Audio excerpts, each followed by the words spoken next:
When you pull off the highway into a Vermont town, you'd think Disneyland rolled out Victorian Main Street just for you. It looks exactly like the postcards. But like Disneyland, the false fronts are propped up with 2x4s. Behind the friendly Vermonter exterior beats the darker New England heart of the Crucible, the Scarlet Letter. These New England pasts never really died, and the people haven't changed. Today they're more like the Stepford wives, compliant, animatronic copies. Humanoids with rictus grins and blank eyes gliding through the boutique grocery, watching you. Come with me while I tell the tale of a blue city corrupted by a politics of self-righteousness and sublimated rage. Welcome to Vermont.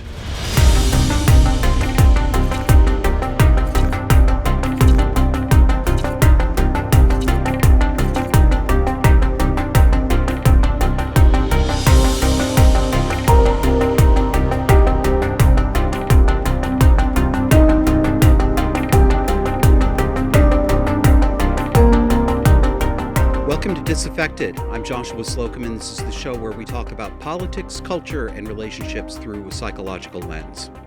And this is the episode where we're going to talk specifically about Vermont, and particularly about Burlington, Vermont. If you live in a red state or a state that is less stridently democratic, left, progressive, woke, blue, whatever you want to call it, than Vermont is, I hope that this will be eye-opening for you. In talking to people in other parts of the country about the issues that we talk about on this show, a lot of people are surprised. Some people are disbelieving that life could be the way it is. Here's a way that it often gets said. If you're on social media, if you're on something like Twitter, for example, people will often say, get out into the real world. Twitter isn't real life. Social media isn't real life. Go out, touch grass, right? Twitter is real life in Vermont. There is no such thing where I live as a real world that is not Twitter or Instagram.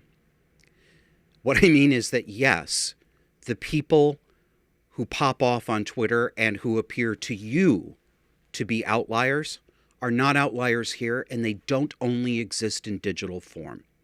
Take a look at what downtown Burlington, Vermont looks like, but we're going to show you a little montage here. I'm going to set it up. This is Church Street. Church Street is the main street in Burlington, Vermont. It's a pedestrian. It's a downtown, right? If it had a road, it would just be like an old 19th century downtown with the 3-story Italianate brick buildings. You know what I'm talking about. But it is bricked over. It's a pedestrian promenade. There aren't any cars. And it's about 5 or 6 city blocks long.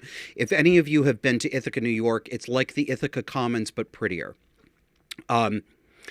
So it's the heart of our business district, and it's a tourist destination, and it's called Church Street because the First Unitarian Church sits directly at the top of the street. This is what it looks like. Kevin, let's give people a roll. Oh, yes, you've been watching as I've been talking. Every shop that you go by has a Black Lives Matter sign, a rainbow flag, or increasingly, the trans flag with the baby blue and the baby pink and the triangle that's penetrating into the traditional rainbow gay flag. And you want, so this is what it's like. And that's Church Street, right? But you wonder,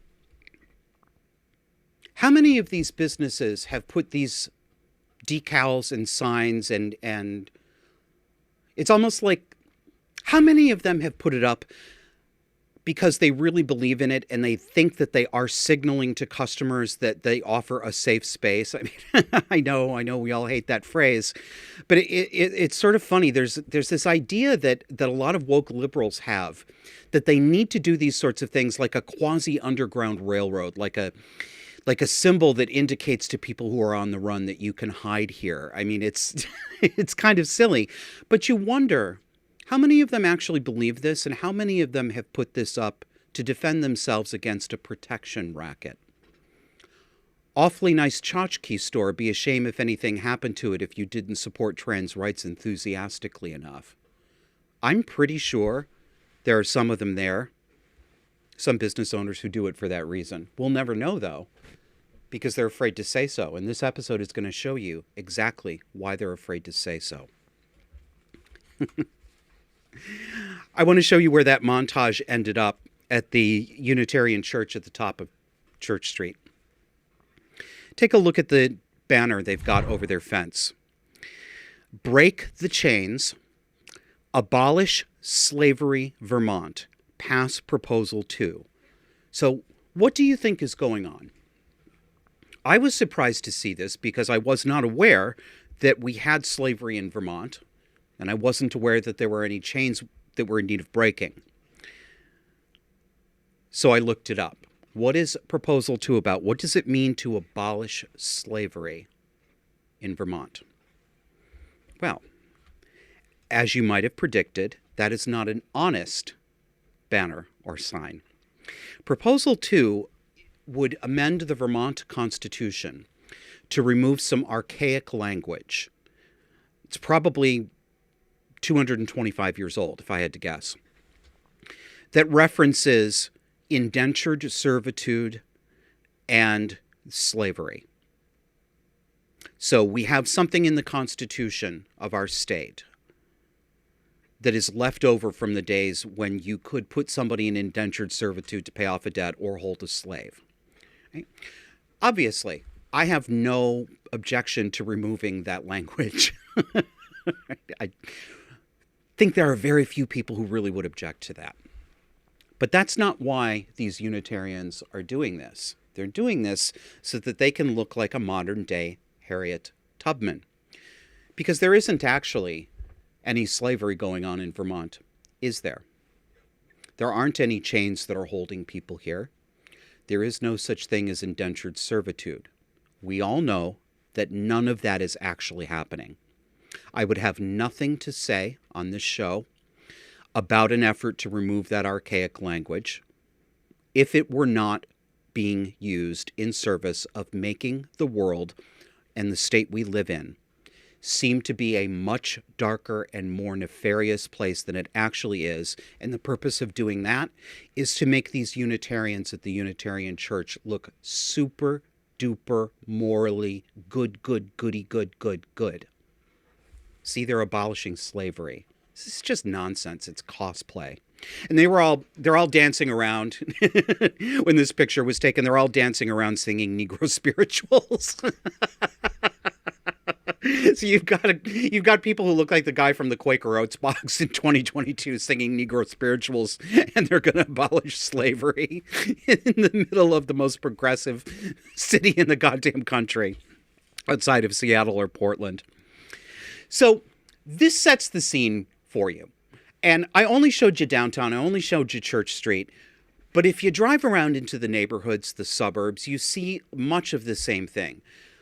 House after house has those multicolored signs that say things like, in this house we believe women are, women's rights are human rights, trans rights are human rights. This stuff is all over the place. Trans flags all over the place. There's nary an American flag to be seen in the state of Vermont. The only place you're usually going to see them, no, excuse me, let me correct myself, not in the state of Vermont, in and around the Burlington area, because there are parts of the state that are not like this. But you will not see, I noticed this on Memorial Day. I saw some flags out because I take the same route to the office and home every day, so I see what's on people's houses. And I saw some new flags out on Memorial Day on houses that didn't have flags before. None of them were American, though. They were all trans or LGBTQ+. So, yes, this is one of those areas in which flying the American flag, the symbolic heritage that we all have a claim to, is considered an act of racism and provocation. Let's talk about actual provocation. As I tell you about what it's been like for the past few years here in Vermont, I'm going to start with something that happened this week, and we're going to work backwards. So this week, Kevin was in town, which is always a treat. I got to actually cook for people other than me and my housemate. and sick cats. Kevin was in town, so we got together with some friends, and we walked down Church Street, and we were with Christopher Aaron Felker. Kevin, tell me in my earpiece, because I always get this wrong. Christopher is he's the chairman of the Chittenden County GOP committee. Is that correct? Chittenden or Burlington. I'm sorry, Christopher, I know I've made that mistake before. He's with the Republicans here. Yes, so there's Christopher on your screen. Very nice man, very presentable. We go into the Burlington, the Burlington Bagel Bakery downtown, decide to have a spot of lunch. So we're all sitting down, and Kevin and I are at one table, and Christopher's at another. He took another table because he got a business call, and he wanted to do that privately. So Kevin and I got our food, and we kept looking behind us to see if he was done with his call. And then I heard a tone of voice that sounded like it was trying to start something. Do you want to be starting something? You know, that kind of voice. And Kevin, can we put the picture up here of Christopher seated in the Burlington Bagel Shop? Unbeknownst to us, while we were in there, you see this picture? There's Christopher. He's at that table by himself that I told you about. Kevin and I are actually off screen to the left.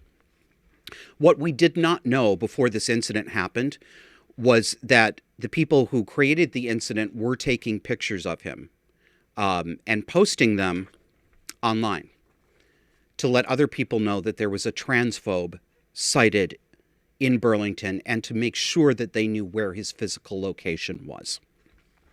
So here's what happened. I hear that provocative tone of voice, and I turn around and I see a young man with frizzy bleach blonde hair standing over Christopher at his table right next to that stroller. He was standing right next to that stroller that had a baby in it. And he said, I just want you to know that I think you're a fucking transphobe, and I hope you die and rot in hell. So Kevin and I immediately stood up in defense mode. We were ready to go over there and break anything up.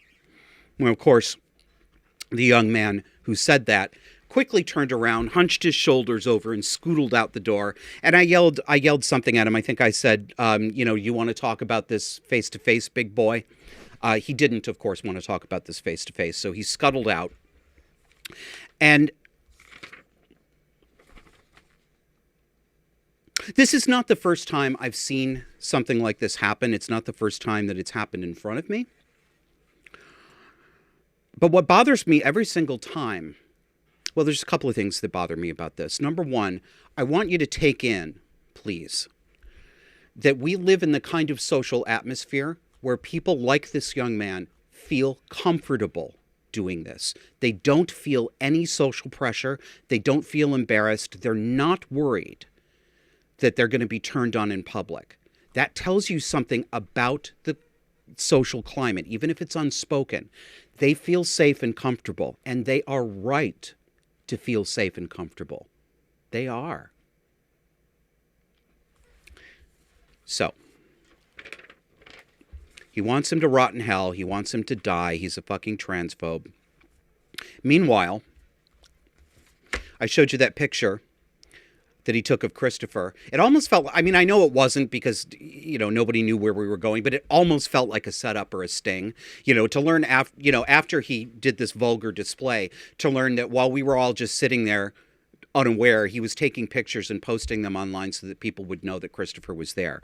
So I go and look on social media, and here's a thread here. Here are some local people. You're going to see these names come up throughout this episode. Pit Fiend, Mama Cranks, and our friend Pedro Gaseoso, which is what this young man who verbally accosted Christopher calls himself. So the tweets say, "Yup, that's our boy Felker. Yup, Felker. Feel free to let him know Mama Cranks thinks he's a little baby bitch." Mama Cranks, I know you can't really see this. Mama Cranks is a man who calls himself a woman and says things like that very confidently with a picture of himself in sunglasses wearing false tits. Welcome to Burlington. Next one, Pedro Gaseoso says, I went up to him and told him off, get ready for Church Street isn't safe tweets. That's how I parse that. Of course, I have to parse myself because people do not use punctuation anymore. But Church Street isn't safe. It isn't safe for transphobes. Keep that in mind. Safety. Next one. Remember how I told you it felt like a setup? Feels a little like stalking too.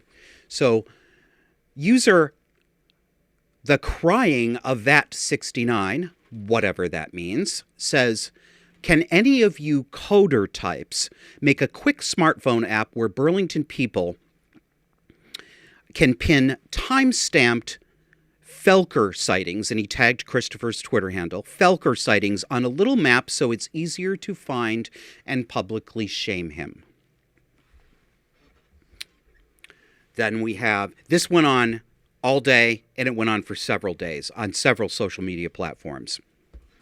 Our friend Pit Fiend again. Remember BTV or BTV? I'm going to have to get into this. BTV is our airport code, and people use it that in that sort of irritating way. They use PDX, which is Portland's airport code, to refer to the city. So that's what they mean when they say BTV. Remember, BTVers, dunk on Felker in public and you go to Valhalla. So you earn your ticket into Viking heaven by harassing Christopher Aaron Felker in public. Let's get a better look. Or have we had a look at all yet? No. Would you like to meet Pedro Gaseoso? I'd like you to meet him. Here he is. There he is smoking a joint in front of, where is he in New York City? Fox headquarters in New York. We've got him. It looks like he's about to whisper secrets to a palm frond in this next one. But yeah, I don't know where he was or what he was doing, but it looks like plant secrets. So that's our verbal accoster. Hey, Pedro, how you doing? This is a lesson. It was a lesson for me, a reminder for me. But I wanted to turn this into something that people watching this could understand. It is worse in places like this than you think it is. This is how Twitter and social media show up in real life. We have a lot more coming up on this because a lot more took place and a lot has taken place over the past 2 years that got us to the point we're at today. But I am not one, and my friends are not the kind of people to present ourselves as frightened little victims in need of protection. That's anathema to the way I like to be in the world. I don't like to see other people be that way in the world either. But honestly, and without hyperbole, this is what I have meant when I've said on this show several times before, that it often feels like you're walking around in the 1970s version of the movie Invasion of the Body Snatchers or the Stepford Wives. You feel like you're watched because to some degree you are watched. And you worry that somebody is going to recognize that you're not part of their tribe, right? It gives you a creeping feeling. We're coming up on a break here. But when we come back, I'm going to take you back a couple of years to where a lot of this started. A lot of these relationships started. Kevin, me, Christopher Aaron, other people. But also where the ascendance of the LGBTQ hard left politics really kicked into high gear. But before we go, I want to remind you that we have audio content and we would love to have you subscribe there. We're on every platform you get your podcast apps on: Google Podcasts, iTunes, Spotify, iHeartRadio. We've got fresh content coming up on there that you won't find on the video channel. So check us out. We'll see you after the break.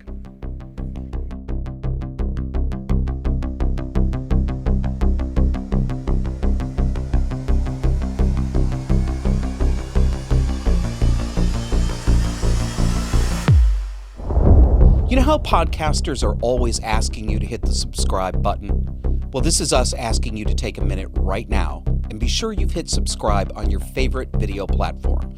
Click that notification bell too so you never miss our newest content.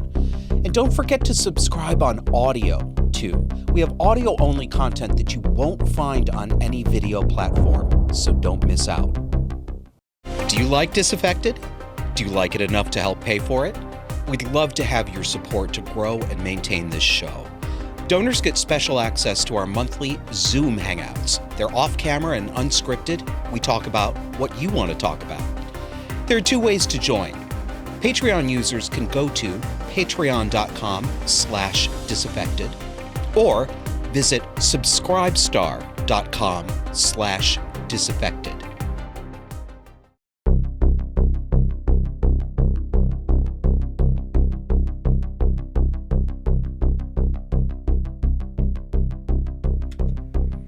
Welcome back. Why is this happening? What's going on here? Where did it come from?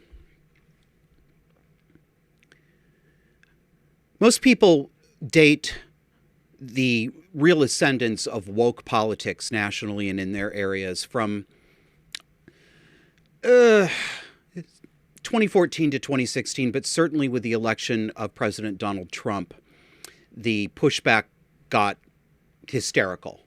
That's when woke really started to grip the country. And there were some punctuation points between that time and now where certain events happened that ratcheted up the tension even more. But I want to bring you back to, gosh, I guess this is going to be around 2018 or 2019, when a bar opened briefly in Winooski, Vermont. That's the town that abuts Burlington. It's a small, well, it's a city. It's a city of 6,000 people. It was a French-Canadian mill worker immigrant town. The woolen mills are still on the river that separates Winooski from Burlington.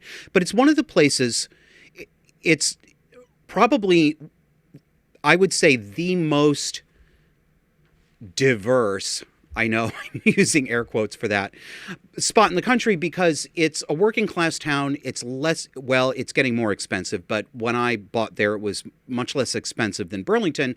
And we have a very active refugee resettlement program. So there are people from Southeast Asia, Thailand, Cambodia, Nigeria, Somalia, and they often get relocated in Winooski.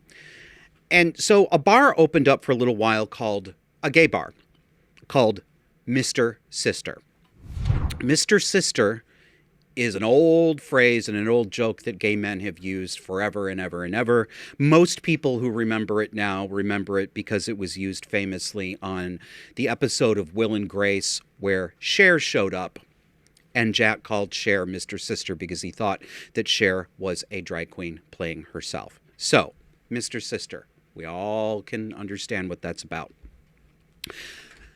I met Kevin online. I met Christopher Aaron Felker online. And I became aware of Peggy Lures around that time because all of us in one form or another jumped into the Mr. Sister issue. And what was that? Well, you can guess. I've talked about it on the show before, but the LGBTQ plus BPD2IA hashtag community decided that it was oppressive and phobic. It was a transphobic name, and it was doing harm to the community, and people wanted to call emergency meetings to figure out what to do about a bar that chose this name for itself. And they just went hysterical. And it was the first, I don't have very much interest in gay bars anymore. I remember when I moved to Vermont back in the early 2000s, I thought to myself, oh my God, there's not even a gay bar here. Now I wouldn't set foot in one if you paid me. But this was the first time that up close to me, I saw this alleged community that I am allegedly a part of, that they in fact stole from those of us who actually built it, actually came directly at gay men as gay men and basically said being gay men is oppressive to us. So that's how that all started. That's how we got to know each other. And eventually, some of us started meeting privately and figuring out, what are we going to do about this? We're seeing this trans stuff creep into the schools. It's harming women.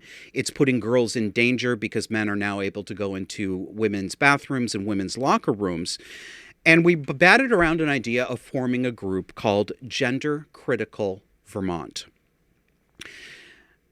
Very informally. We didn't have an agenda. We had topics we wanted to discuss, but we didn't have any documentation. And one of our group went ahead and booked the library for an initial meeting. If you haven't ever booked a library room, most libraries have meeting and conference rooms. And if they get federal funding, which most libraries do, they have to abide by the First Amendment. That means they have to let you have the same use of their space whether they like the content of your speech or not. This is very uncontroversial, normal American stuff. So I'm going to put this next graphic up here, and you will see the announcement on the library's website and then the first tweet reaction that I noticed. And it just said, it gave the date January 28th, 2020, discussion group for Vermonters who oppose the subversion of women's rights by the transgender agenda. Yes, I know. I anticipate you, especially those of you who are hate watching. Yes, I know. The very fact that we said that and that the word transgender agenda showed up, you find unbearably provocative. I understand that. I don't care, but I do understand it. There's not much you lot can handle, is there? It's not very far you have to go before it's unbearable for you. Meanwhile, the rest of us who have to put up with your shit all the time somehow muddle through. So Julie Wynn, a local artist and musician, had something to say about this, and she says in her tweet, "Whoa, whoa, whoa!" exclamation point. Fletcher Free Library, I urge you to cancel this transphobic event immediately and not support this kind of hatred here in our beautiful BTV community. Trans people exist. There is no room for debate. Hashtag Vermont, tag Pride Center Vermont, tag Mayor Miro Weinberger. We're going to meet him later. Tag Christine Hallquist. We're going to meet him later too, etc. Trans people exist. Okay, Julie. And there is no room for debate. You don't even know what we were going to talk about. You know the general outlines of it. This is going to be a theme you see in all of this. Remember, we didn't have an agenda. We didn't have written documentation. They only knew that we wanted to talk about the subject matter. So because they didn't have details, they filled it in with fantasy.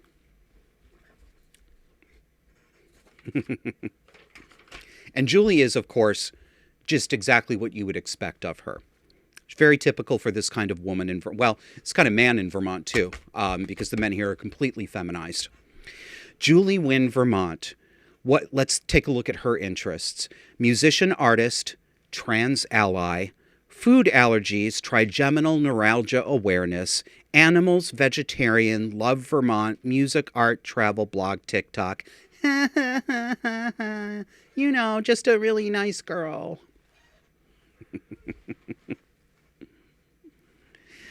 Wasn't just Julie who had something to say about our meeting. Let me introduce you to Shay Totten. Shay Totten is formerly a reporter of our local arts and weekly newspaper called 7 Days.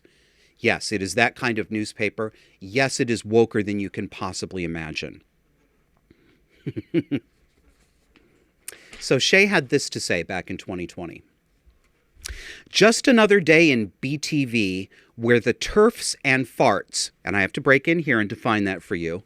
Shay decided apparently that we men could not be called trans exclusionary radical feminists because we couldn't be feminists because only women can be feminists. So we were farts, which is, I wrote it down here, feminist appropriating radical transphobes. So TERFs and farts get to spew their medically and scientifically bogus BS that is harmful and dangerous to our trans and non-binary folks, spelled with an S, X, and who think parents of trans youth like me should be put in jail for abuse. To be honest, it's fucking exhausting. Hashtag VT. Next tweet. But this turf fart mindset is what many of us have to deal with day in and day out in BTV schools, workplaces, public spaces. This asinine notion that there is some, quote, transgender agenda, end quote, beyond being loved and valued and seen rather than killed, harassed, and disappeared. Wah, wah. Well, he would say that, wouldn't he? Why? Well, Shay and his wife took their daughter to the surgeon to get her tits cut off. A radical mastectomy at age 15. And now Shay's daughter is called Ezra. And Shay's got a glowing write-up in his own paper about the loving care that he and his wife offered to Ezra, their 15-year-old daughter, complete with a first-hand account of this girl waking up groggily from anesthesia after her radical mastectomy so that she could look down at her new Franken chest. Touching. So, to go back to something that Shay said, yes, Shay Totten, I'm talking to you directly right now. You are correct. I do think you should be in prison. Just the way I think that anyone who commits that kind of severe child abuse should be in prison. Yes, uncontroversial. Next point. It wasn't just individuals talking about us on social media, creating this atmosphere. It was the media as well. Let's take a look at what they had to say. Remember, this meeting hadn't even taken place yet. Burlington Free Press. Does a gender-critical meeting belong at the public library? City attorney, yes. Others, no. Well, it doesn't matter what others think. It matters what the Constitution says. This is not a matter of opinion. And I am delighted to say that the city attorney, I can't remember who it is, forgive me, please. The city attorney did, in fact, affirm that, yes, you, Fletcher Free Library, do have a constitutional duty to allow them to use your meeting room. You have to be content neutral. I note, viewers and listeners, however, that the library decided that they needed to get an attorney's opinion. I want you to know that they were motivated. They wanted to stop us. They're disappointed that they couldn't. That was their motivation. Their first reaction to this, as soon as the social media hits came in, was to make a request of the city attorney. Okay? Now, at the same time that this is going on, the trans activists decided to do what they always do, which is to try to become or impersonate something and someone that they are not. People like this wear other people's identity like a digital skin suit. Some of them would like to wear a real skin suit, but they have to settle for a substitute. Pops up on Facebook, a new group called Gender Critical Vermont. Take a look at it there. Exactly does it. Let me get my reading glasses here. But you notice in the little circular decal, trans rights are human rights. So they slip on somebody else's identity because they have no personality and no identity of their own, this kind of people. They're empty inside. They have to appropriate someone else's and then turn it around and make it what it isn't. So they started putting out tweets like this. Picture of some derpy-looking character from the cartoons SpongeBob SquarePants. It says, trans agenda stopping free speech. Like we were the stupidest people on earth for thinking that the nice trans people were going to stop our free speech. How dumb. Why do we think that? Next post. Trans women are biologically female. Sorry, I don't make the rules. You see, reversal is a constant theme on this show because reversal, turning around the truth or as Isaiah 5:20 has it, substituting bitter for sweet and dark for light, is one of the core and primary characteristics of people with this personality style, this narcissistic, emotionally unstable personality style. So they impersonate us, and then they gut what we say and turn it into the opposite. And after threatening us, they pull a reversal and mock us for it. So what happens here, this what you're seeing on the screen, this 3-panel cartoon, it's that meme of somebody on a bicycle. It's 3 panels, riding a bicycle. Then the rider sticks a stick in the spoke of the wheels and makes himself fall off the bicycle. Not Joe Biden style. He just falls off anyway. But this is putting a stick in and then falling on the ground. And the panels say, gender critical Vermont, canceling their own meeting. Thanks, trans activists. Well, we did cancel the meeting. And I'll tell you why. After I take you through a few more of these. No, actually, I'll tell you why right now.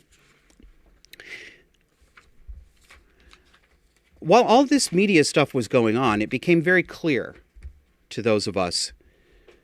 We knew this, but we really knew it then. That we were considered moral contaminants and that we had been excluded culturally from the circle of moral concern.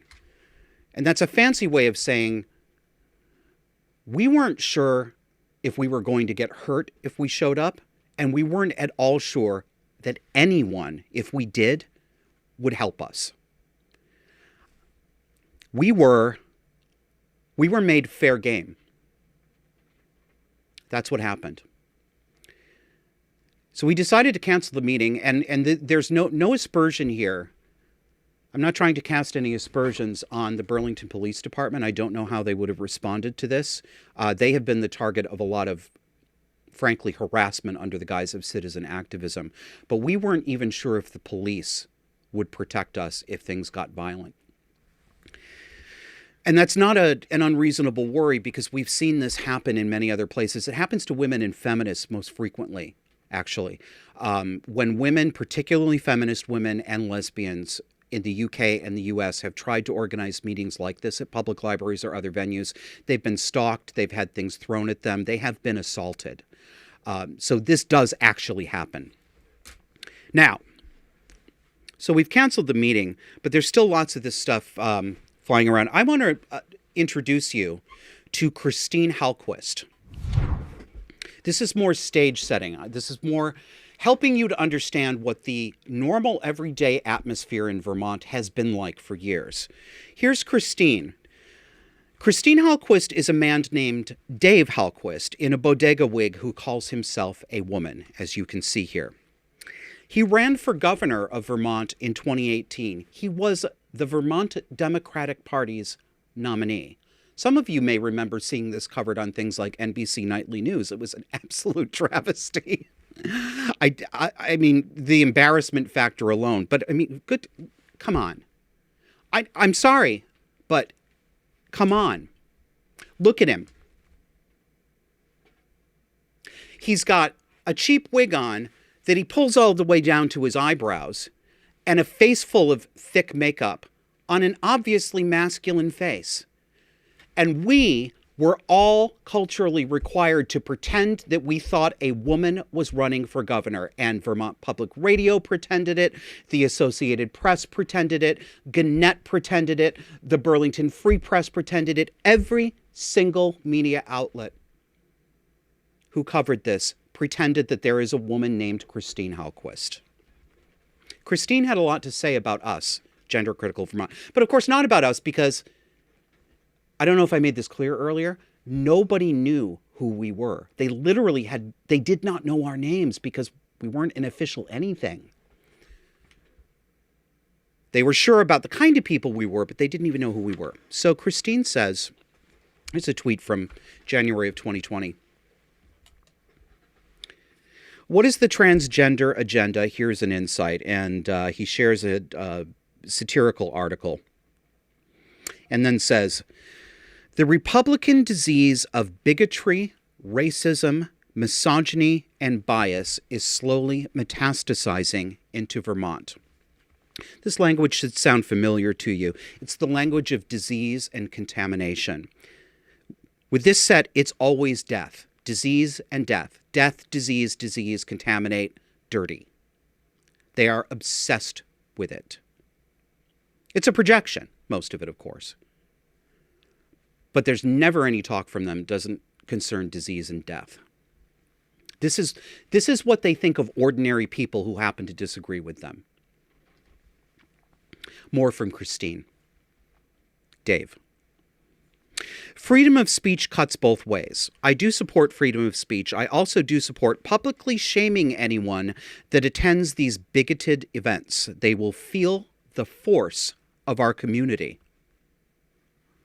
They will not gain traction in our loving state. Remember last week? Remember our HR woman who kept coming at the camera like a cobra, smiling, while she said it would be a great thing if you lost your job? They're not going to get any traction in our loving state, are they?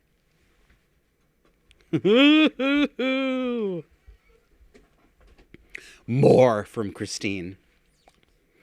Our community will continue to exercise our constitutional right to expose and shame these bigots. If you cannot stand the heat, get out of the kitchen. Girl, get a new writer. Next, it is sad, and I would love to go face to face with these bigots. Their fears are irrational, selfish, and they are pawns in the right-wing agenda. Finally, their final sentence, and she... Mark your bingo cards down. I got caught out. He is referring to a statement that one of our group released explaining that we were canceling the meeting temporarily until we could figure out how to do it in a way where, quote, peace can be maintained. So Christine Dave says, their final sentence where peace can be maintained shows that they fear public scrutiny. No one threatened to disrupt their event as that would be breaking library rules. We will shame them. This is a clear example of bigotry. Nobody threatened to disrupt our event. Is that right, Dave? Except you. Not, well, you weren't the only one, but you certainly did. Right here in this tweet, I do support free speech. Haters will hate. It would be nice to take pictures of everyone who shows up and shame them on social media. I would do it, but I will be out of town. That's not a disruption. No one threatened to disrupt. You were just going to come and peacefully sit there, weren't you? Quietly, and just take pictures and not make any noise. Sure, Dave. Nobody threatened to disrupt our event. What was that I saw just a moment ago? We will shame them.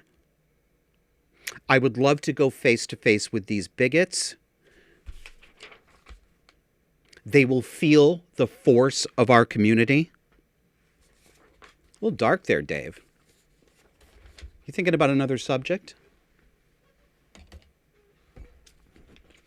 Anyway, that's Dave Christine Halquist. It's now time to introduce another character who is important in this. Burlington Mayor Miro Weinberger. Here he is on your screen. Miro has learned some lessons about who butters his bread in this town, and he's taken them to heart.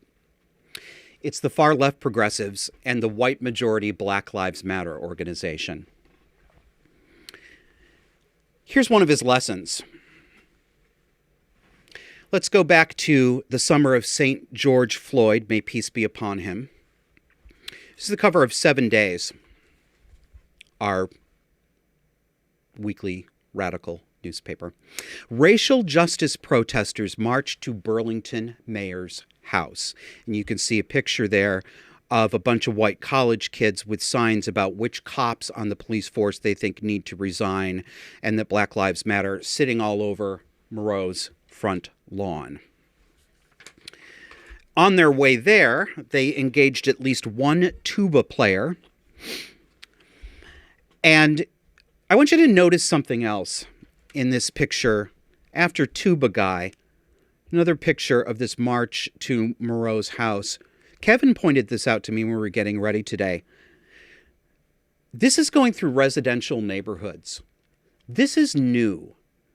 We're starting to get used to it because we get used to things really quickly, but all these people who are showing up at Supreme Court justices' houses or who are doing their marches to government officials' houses and others right through residential neighborhoods. It used to be that people who were doing protest marches would go to government buildings or go to public squares, but they've learned that they can, in fact, get away with intimidation, physical intimidation, and implied threats of violence.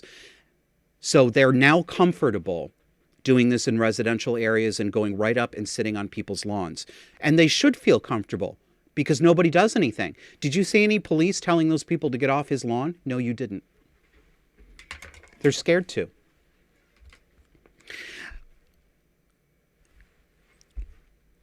And why would they do this to Miro Weinberger, who's on their side, who's a progressive lefty?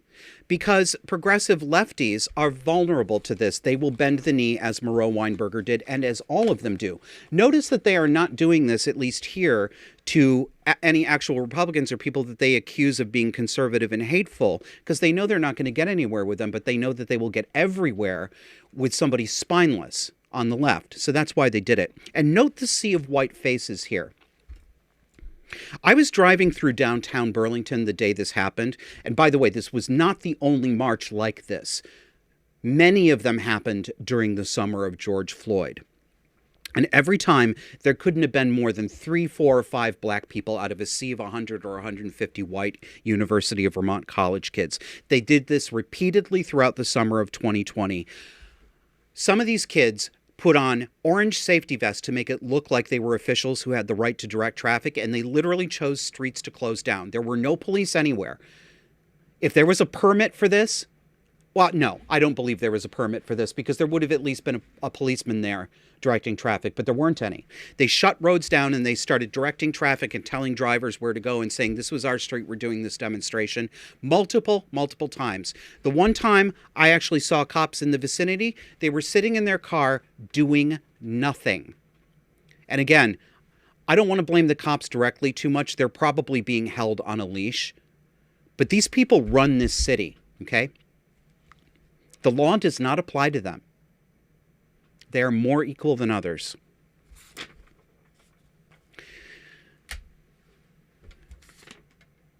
Here's the part I really want you to hear.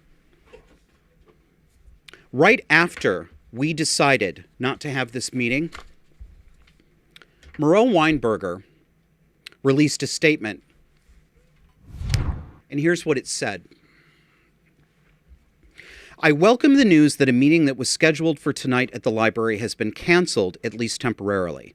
Burlington seeks to be a city in which people of all backgrounds, orientations, and gender identities feel safe and enjoy a sense of belonging. This event, as organized, clashed with that deeply held community goal. If the event is rescheduled, I urge the organizers to do so in a manner that demonstrates an understanding of the unacceptable persecution too frequently experienced by members of our community who are transgender and non-binary. I appreciate the thoughtful way in which Mary Danko, the director of the Fletcher Free Library, handled the controversy surrounding the event. The city will continue to fulfill the responsibilities that the First Amendment demands of all government entities, while simultaneously opposing hate speech and aggressively enforcing laws that protect the public from hate crimes, in order to send the message that such actions have no place in Burlington.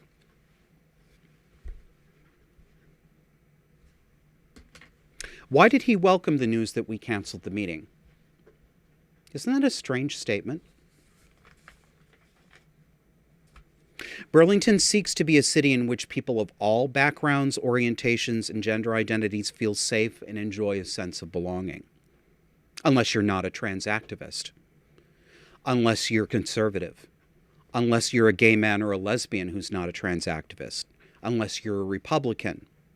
Unless you oppose Mengele-style medical mutilation of children while they psyop you into believing that these children are born with a condition that makes them the sex that they are not, and that it's actually loving to mutilate them.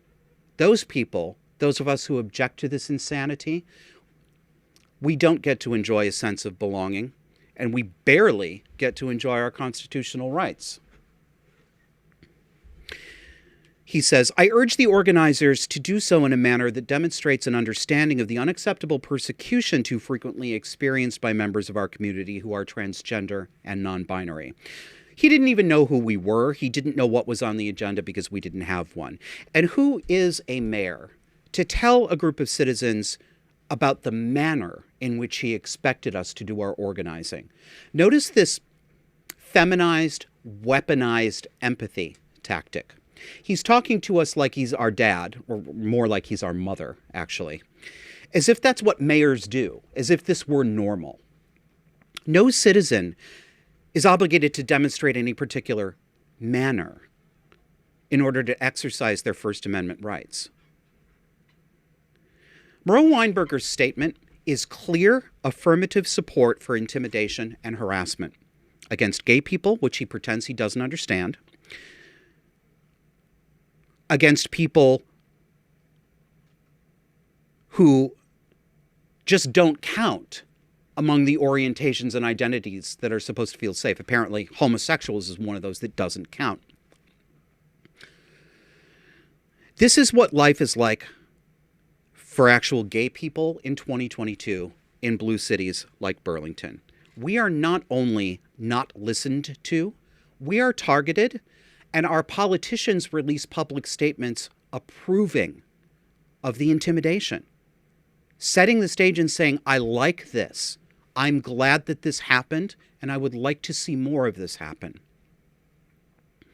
And a person like Miro Weinberger, I've talked about this on the show many times before too.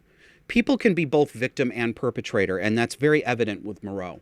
He was the victim, or the target, if you will, of a campaign to paint him as a racist who had an out-of-control racist police force. When they marched to his house, if I remember correctly, he was working at City Hall, but his wife and 2 young children were at home, and he was justifiably upset about this and said so to the press. Why are you trying to intimidate my wife and children? He's right. But he bent the knee. He took it. That's why they do it. And that's why he's not just a target and a victim. He's an active perpetrator. Miro, I hold you partially responsible for all of this. Before we take a break here, I want to leave you with one last image from the fake gender-critical Vermont page. Who put it up there, Kevin? It's a still frame from The Wizard of Oz showing Dorothy's house crushing the Wicked Witch of the East with the ruby slippers. Is there any actual text with this? Yes. R.I.P. Peggy Lures. Peggy Lures, we've mentioned her on the show before, was one of the founders of lesbian and gay activism in Vermont. She basically built the community here starting in the 1980s. And a few years ago, she died earlier this year. But a few years ago, she was forcibly ejected from the Pride Center, which used to be, what you'd call a gay Pride Center, simply for being there and being gender critical. An audience member said that he felt unsafe with her presence as an audience member at a program. Peggy was a 5'1" lesbian in her 70s. And this is what they have to say. R.I.P. Peggy. Ding dong. The witch is dead. We're going to come back after the break and finish this story up. And we're going to tell you why these people feel so able to get away with this and the extent to which they will go with absolutely no consequences. But before I take you to the break, do me a favor. Would you share our show on social media? We'd like more people to hear about this. And if that's too much for you, share it with a friend privately. Well, thanks. We'll see you after the break.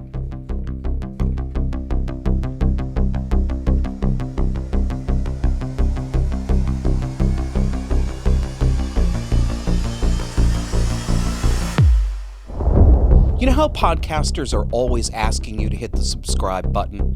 Well, this is us asking you to take a minute right now and be sure you've hit subscribe on your favorite video platform. Click that notification bell too so you never miss our newest content. And don't forget to subscribe on audio, too. We have audio-only content that you won't find on any video platform, so don't miss out. Do you like Disaffected? Do you like it enough to help pay for it? We'd love to have your support to grow and maintain this show. Donors get special access to our monthly Zoom Hangouts. They're off-camera and unscripted. We talk about what you want to talk about. There are 2 ways to join. Patreon users can go to patreon.com/disaffected or visit subscribestar.com/disaffected.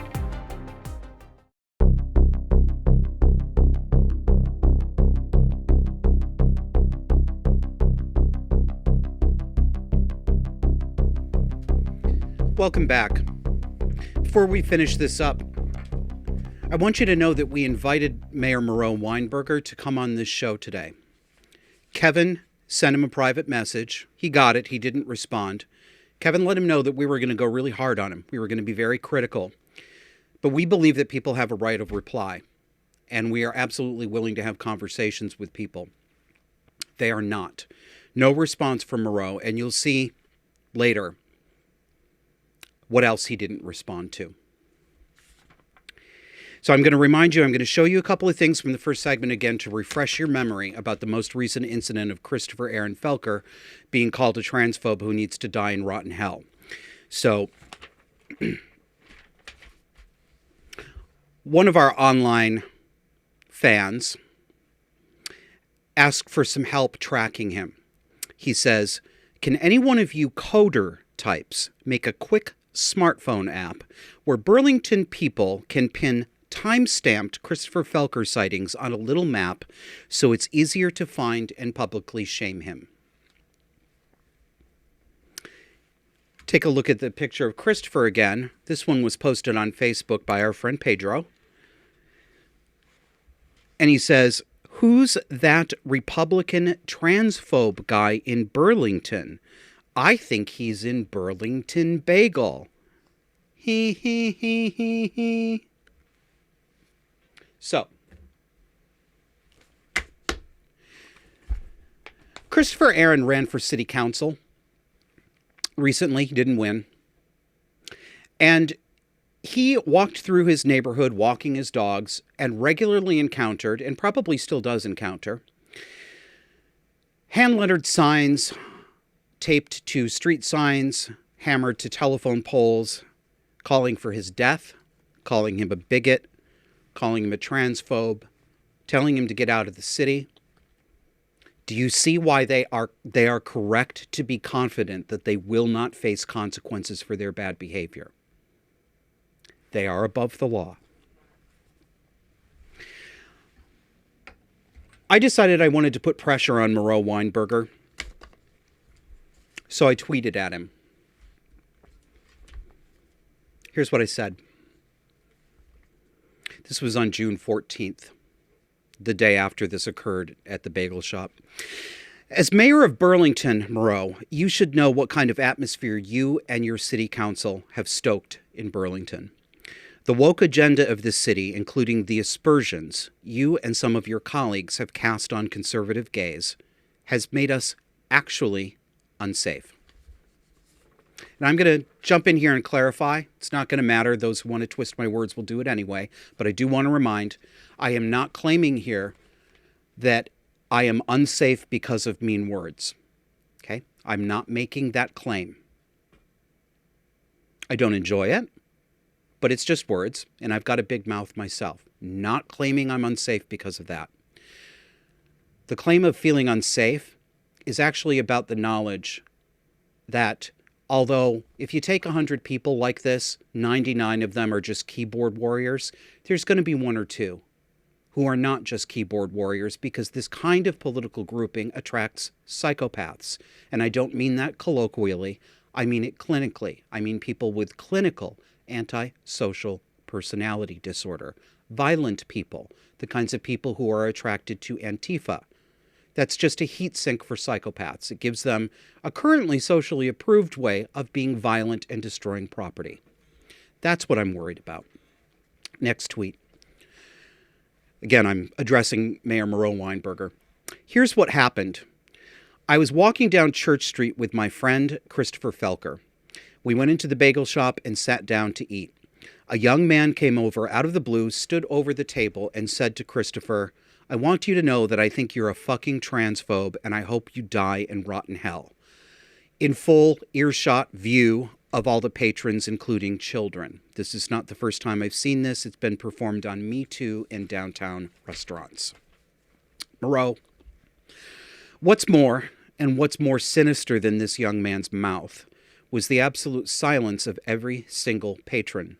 Not one person in that restaurant said anything to that vulgar, abusive young man. Not one. I was the only person who stood up ready to defend. This is the atmosphere that your party and its woke far-left ideology have created in this state. You have endless sympathy, Miro, for the most lunatic trans activists. They lie, exaggerate, bully, and cry victim. You have zero shit to say when they abuse. Do I want this abusive young man punished? Of course not. He has the right to say horrible things. Were either of us physically hurt? Of course not. Words are not violence. What I want is moral decency, a society that doesn't applaud this abusive behavior. And this provoked, of course, a firestorm of tweets. There are so many. There were hundreds and hundreds and hundreds. I'm just giving you a representative sample. Here's some of the responses. These are, you can't know, of course, who anybody is on the internet, but many of these people, it was clear that they are locals. They're people that I walk by in the grocery store. Pit Fiend says of the incident, "I think I know who did this," who harassed Christopher Felker, "and if they DM me, if they private message me, I will reward them." Hogtown Veteran says of the verbal accoster, "Does this kind soul have a tip jar?" Somebody named Vermont Kiwi says, and this was a common sentiment, "I want you to know that it's cool and good that this happened, and I can only hope it continues to happen." This one's one of my favorites. By the way, almost all of these people are anonymous. With the exception of the tweet that I'm going to show you coming up here, none of them will reveal their names. I know if you look at my account, it says Original Recipe G. Yeah, it's a pseudonym, but I'm not hiding who I am. The name of my show and my name is right in the picture. And if you're curious, you can ask me what my name is under that account, and I will answer you, and I will say, I am Joshua Slocum. I'm not hiding anything here. They are. Daniel Barlow said, I love this, "Threats of violence are unacceptable. But," there's always a but the person you are defending spent weeks falsely accusing trans Vermonters and their allies of being pedophiles. So maybe your plea for civility rings hollow." But threats of violence are unacceptable. But not when it's you. Right, Daniel? This is not true. Christopher Aaron Felker did not accuse anyone of being a pedophile. He called people groomers. And he's right. They are groomers. And who did he call groomers? He called the legislators and the Vermont citizens groomers who supported a bill, House Bill 659. Look it up in the Vermont legislature. That bill would allow the state to poison children with chemical castration over parents' objections. The bill is specifically written to say that parents will be deprived of the legal right to say no if their child identifies as transgender and gets themselves in front of a caring adult who wants to make sure that they get puberty blockers. That is, the exact same drugs that they use to chemically castrate convicted sex offenders, to desex them. That's what they want to do to children. these people are groomers. Okay? Daniel, they are. They're child abusers. And they should be in prison. Yes, like Shay Totten.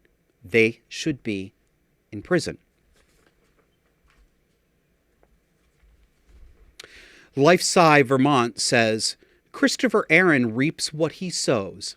Hate. It's hateful, you see. It's hateful to tell Dave that he's not actually Christine. It's hateful to not pretend that Dave's wig is growing out of his scalp.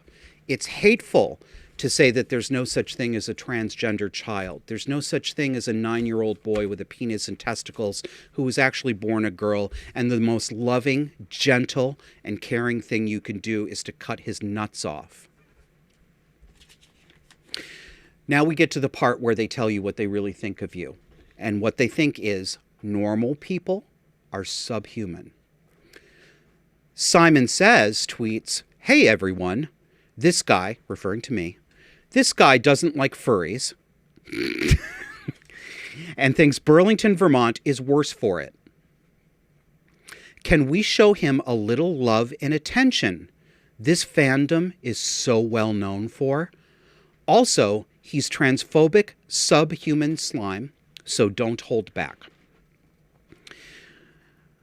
Childish somebody, I can't pronounce their name, joined in and said, "Transphobes aren't people." And then a couple of them lay bare their violent sexual fantasies. Nuxva, whatever that is, says, "I'm on my furry fetish account to tell you how fucking stupid you are, lol. Everyone in this city hates you and your friends." It's the next one that's really good. Lol. Simon Says again, "I too am here, as a furry, to tell you to vanish up into your own vacuous asshole and suffocate on cum."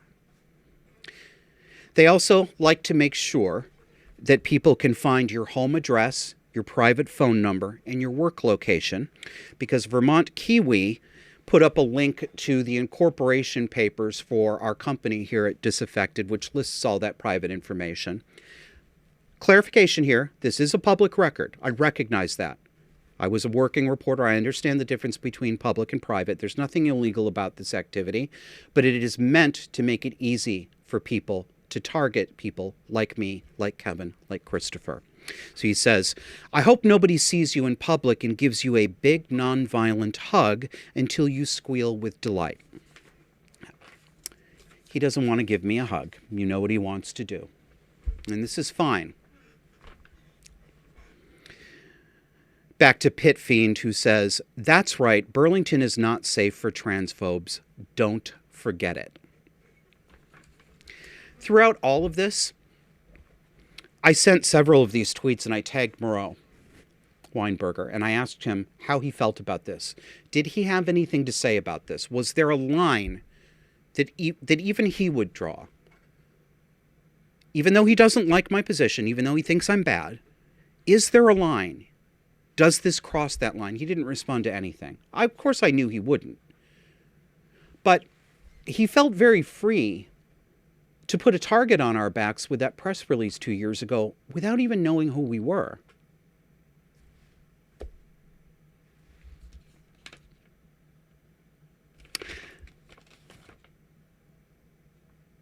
I had one more tweet, but I'm going to skip it because it's not actually that relevant. Here's what I'd like to say to close this show. And I'm talking to people who might be hate watching this, who think that you and I are enemies. You might think I'm subhuman slime. But I want to ask you a couple of questions. Just consider them, if you would. You can do it privately. Don't have to tell anybody. I know you think that we are the enemy. But if you can step back for a minute, just look, try to look as an outsider. Step back, take a look at the communications, take a look at what people on my side are saying, take a look at what people in your group are saying. can you genuinely say, honestly, that you think that what we're doing is hateful, dangerous, violent, animated by bigotry, and that the people on your side are motivated by love and concern and gentleness? I know that there's an emotional block there that makes it difficult to reconsider, especially when you've dug in as far as you have. But I think you might know what I'm talking about. I think you might have an inkling that something is off kilter here. And I know that it's provocative to hear this. But if you can, please really take a good, hard look at the groups of people that you are associating yourselves with. Take a look at them. Take a look at how they talk. Take a look at the things they try to do, the way they try to intimidate, the way they try to silence, the way they threaten violence or they imply it and laugh because they know they can get away with it. Take a look at them and then look at the behavior of cult members. Privately, inside your own head. No one will see your embarrassment or you being angry over the fact that I have a point. Just do it inside your own head. Tell me you don't see the parallels between cults and the people that you're hanging around with. Can you really honestly say that you think that you're on the moral side here? Can you really honestly say that you believe that everybody who takes my position is animated only by hate? Do you see any death threats coming from my side? I know you think you see hate, but you've got a very distorted definition of that. When someone merely says that a man isn't a woman, you are so emotionally activated by that you can't hear what was said. You hear something like, and should die and be drawn and quartered and hung, and any man who does anything feminine is the most disgusting thing ever, and they should be blasted away. That's what your emotions tell you, but it isn't what people are actually saying. I'm a gay man too. I have gay mannerisms. I don't hate any effeminate behavior in men. I just know the difference between men and women, like everybody else does, like you do. And if you're watching this for the first time, you don't know me, you don't know my past, you don't know the projects I've worked on, but I used to be more like you. I was a leftist and a registered Democrat for all of my adult life until 41. I'm 47 now. I had a change of heart politically, but I was woke. I didn't make death threats against people. I didn't go as far as some of the people in your group will go, but I went pretty far, and I believed a lot of the things that you did, that you believe. And when, it doesn't matter, some event has to happen. It had to happen for me. Maybe it'll have to happen for you. Something will wake you up a little bit. When that happens, please allow it to continue. It's difficult. It is hard.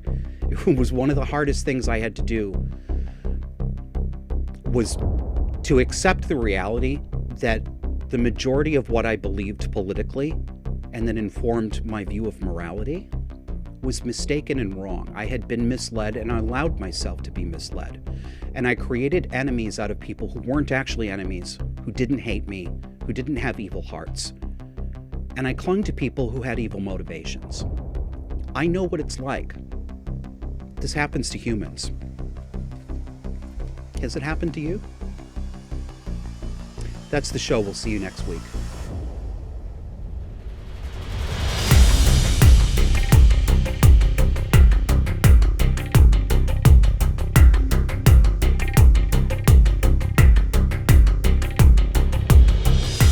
You know how podcasters are always asking you to hit the subscribe button? Well, this is us asking you to take a minute right now and be sure you've hit subscribe on your favorite video platform. Click that notification bell too so you never miss our newest content. And don't forget to subscribe on audio too. We have audio-only content that you won't find on any video platform, so don't miss out. Do you like Disaffected? Do you like it enough to help pay for it? We'd love to have your support to grow and maintain this show. Donors get special access to our monthly Zoom Hangouts. They're off-camera and unscripted. We talk about what you want to talk about. There are 2 ways to join. Patreon users can go to patreon.com/disaffected or visit subscribestar.com/disaffected.